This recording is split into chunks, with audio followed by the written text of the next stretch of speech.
अगर मुसलमान भी कोई हमारा लड़का सड़क पर अगर नारा लगाता है, नारे तकबीर अल्लाहु अकबर, अगर किसी को डराने के लिए चिढ़ाने के लगा रहा है तो गलत है। क्यों? मुसलमान वो है जो किसी को अपनी जुबान से तकलीफ ना दे। अल मुस्लिमु मन सलिमल मुस्लिमून मिन लिसानिही व यदिही। मुसलमान तो वही है जिसके हाथ पैर से and does not harm to other person to other another Muslim, किसी और को तकलीफ नहीं होनी चाहिए। अगर कोई जवान लड़का या हमारा मुस्लिम भाई तकबीर लगाता है किसी को तकलीफ देने के लिए, डराने के लिए, तो तकबीर वो तकबीर लगाना ही गलत है। हमारे हिंदू भाई बहुत लगाते हैं। अभी पुरुलिया में कुछ दिनों पहले स्टेज भी टूट गया था, वहाँ पे बहुत भीड़ थी स्टेज पे। वहाँ पर हम लोग और मौलाना कफील अशरफ साहब जा रहे थे एक प्रोग्राम में, एक चौराहे पे रुके तो वहाँ पर कुछ टोपी वाले थे हमारे साथी, जो टोपी एक हमारी शियार एक पहचान है।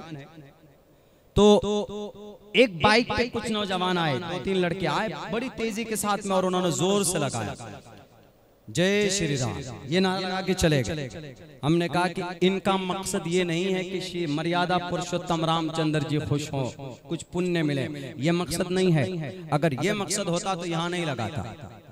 हम लोग अगर अल्लाह का नाम लेते हैं, जिक्र करते हैं, तो चुपचाप खामोशी के साथ करते हैं, मस्जिद में बैठ कर करते हैं। ऐसे ही मर्यादा पुरुषोत्तम को के लिए अगर पुण्य कमाना है, उनके नाम का वर्णन करना है कि नहीं मर्यादा पुरुषोत्तम के नाम का माला जपेंगे तो ऋषि मुनि बन सकते हैं, जैसे कि रत्नाकर वाल्मीकि बना। वाल्मीकि बहुत बड़ा डाकू से बहुत बड़ा इंसान पुरुष बना, वो महापुरुष बना।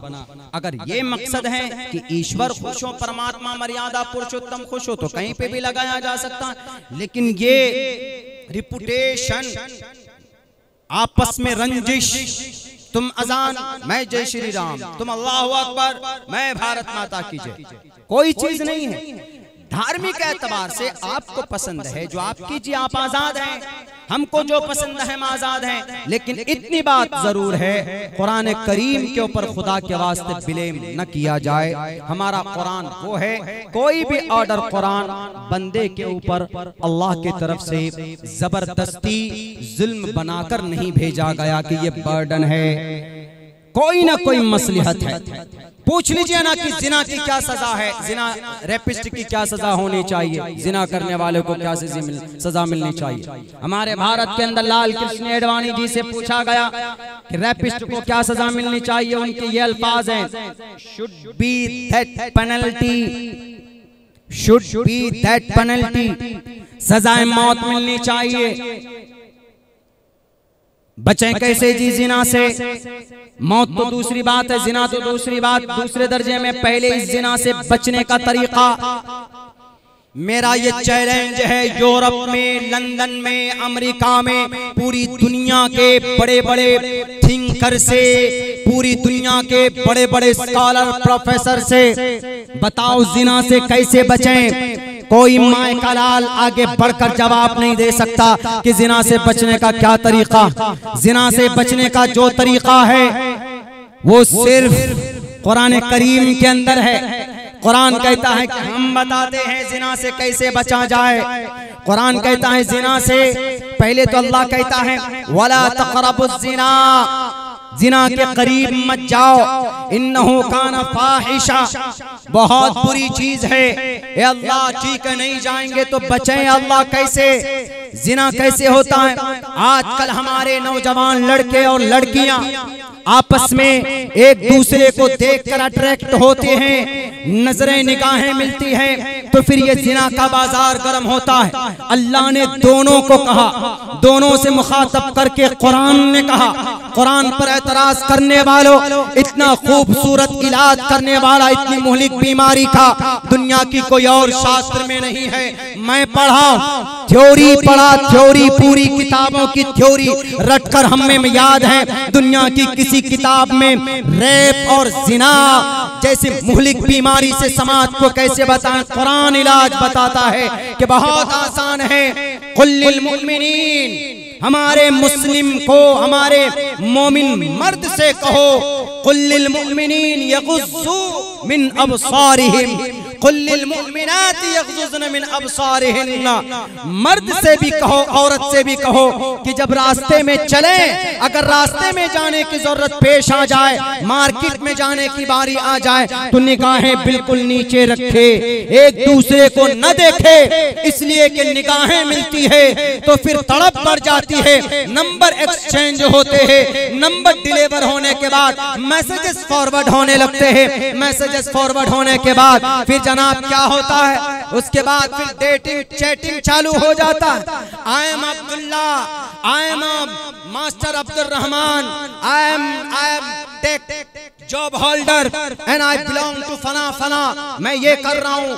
फेंकते हैं किसी समाज की बच्ची को वश में करने के लिए, उसके बाद चैटिंग के बाद क्या शुरू करते, डेटिंग शुरू करते, डेट शुरू करते, पहले चैट मोबाइल पे, फिर डेट शुरू करते। डेट का मतलब नाजायज संबंध में शॉपिंग करना, होटलों में जाना, नाजायज संबंध बनाना, इसको बोलते हैं डेट। नाजायज रिलेशन को डेट कहा जाता है। इस्लाम कहता है कि चैटिंग भी नाजायज, डेटिंग भी नाजायज, उसके बाद फिर आखिर में चैटिंग डेटिंग से मन भर जाता है तो फिर आखिर में कटिंग कर देते हैं, लो जी कत्ल कर दिया। इस्लाम कहता, पहले ही कह रहे थे ना ये चैट मत करो, ये डेट मत करो, क्योंकि आखिर में नतीजा कटिंग के ऊपर जाएगा। अजीब जमाना आ गया, हमारे नौजवान भी कभी चॉकलेट डे मनाते, फ्रेंडशिप डे मनाते, रोज डे मनाते, अभी मदर डे मनाया, कभी कोई सा डे मनाते, फ्रेंडशिप डे मनाते हैं, ब्रदर डे मनाते हैं, सिस्टर डे मनाते हैं, गर्लफ्रेंड डे भी मनाते हैं। 14 फरवरी को क्या मनाते, वैलेंटाइंस डे। इसकी तारीख बहुत खतरनाक है, लेकिन उस दिन गुलाब का फूल देते, ये डे मनाते, सारे डे मनाते। ठीक है मनाओ सारे डे, इजाजत नहीं है इस्लाम में। आखिर में एक दिन मौत डे भी मना लेना, इसलिए बिल्कुल इस्लाम में जायज नहीं है, कोई तुक ही नहीं है। इसलिए इस्लाम कहता है अपनी बेटी और अपने बेटों से, मुस्लिम मर्द और औरत से, कुल्लिल मुमिनीन, निगाहें वश में रखो। जब निगाहें नहीं मिलेंगी तो जिना के बाजार नहीं होंगे, जब जिना नहीं होगा तो फिर डेथ पेनल्टी, सजा मौत भी नहीं दी जाएगी। इस मुहलिक बीमारी से समाज को बचाने वाला अगर कोई है, सिर्फ कुरान है, सिर्फ कुरान। औरतों से कहा गया बेजा घर से बाहर मत निकलो, वक़र्न फी बुयूतिकुन्न, घरों में रहो। घर में कोई अजनबी आ जाए दरवाजे पर, लचकदार आवाज में बात मत करो, सख्ती से साथ बात करो, सख्ती के साथ।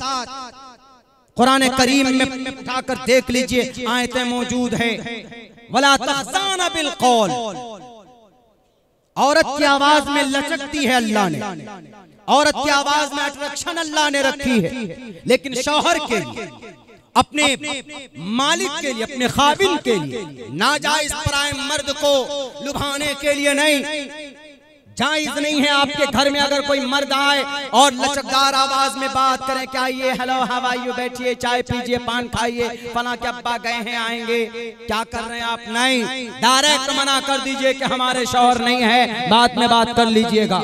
वला तखज़ाना बिल कौल, लचकदार आवाज में बात नहीं होनी चाहिए। इस्लाम कुरान है ये, कुर्बान जाओ ऐसी किताब को मिटाने वाले, ऐसी किताब पर तुम्हें समझ क्यों नहीं आती, ये वो कुरान है।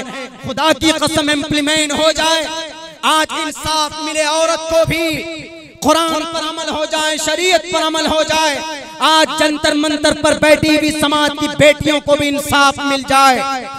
भूल जाता है, इस्लाम नहीं देखता कि कोई एमपी है, कोई एमएलए है, कोई सीएम है, अगर मुजरिम है तो काफिर किरदार तक पहुंचाओ।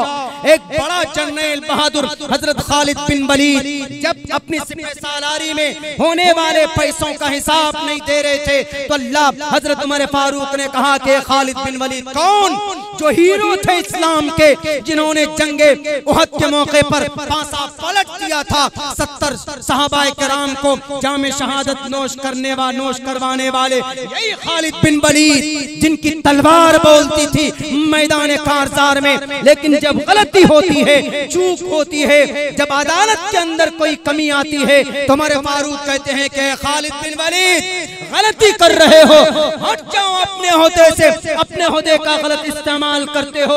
हजरत अबू उबैदा को मकाम दे दिया जाता है, उनको माजूल कर दिया जाता।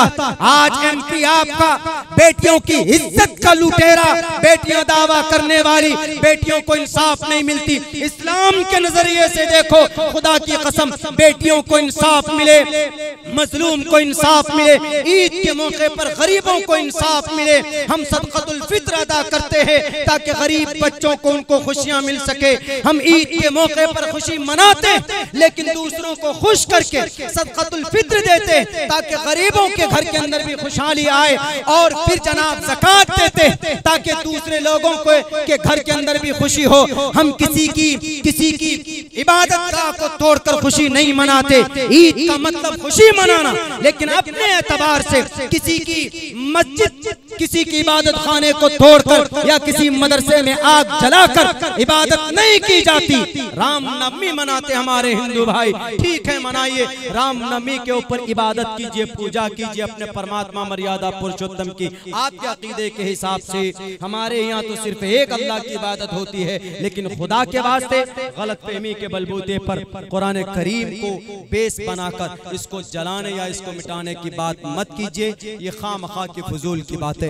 मेरे भाइयों, वक्त भी चूंकि बहुत होता चला जा रहा है।